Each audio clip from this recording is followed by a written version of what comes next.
Hello everyone, I'm back with another video. Here in this video, I'm going to be showing you how you can check for and install Windows updates. So that's been said, let's get started.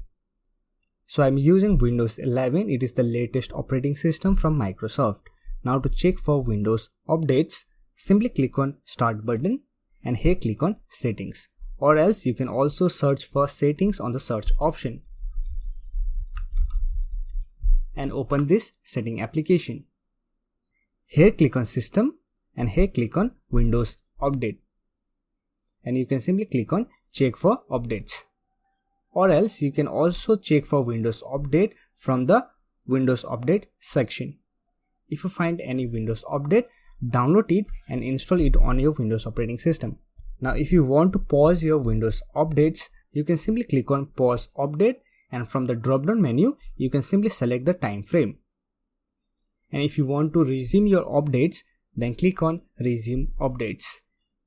As you can see here, my system is up to date, so I don't have any updates to install on my Windows operating system. Now to check for features, quality and driver update, you can simply click on Advanced option. And here you will find Optional updates. This will check for features, quality and driver updates.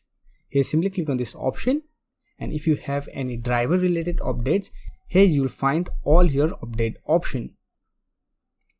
If you want to check your update history, simply click on Update History, and here you will find all your updates history.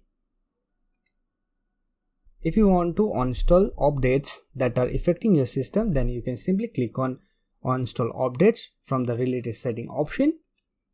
It will open your control panel and here you will find installed updates. So these are the 4 updates which has been installed on my system on 11/12/2022. If you want to uninstall this update, simply select the update package, right click on it and here click on Uninstall to uninstall the update. So to be on safe side or to be on secure side, please don't uninstall any updates from your Windows operating system. So that's it. This is how you can check for Windows updates on Windows 11. I hope this video was helpful to you. If you find this video helpful, don't forget to hit that like button and subscribe the channel for more videos like this. Bye for now. See you next video.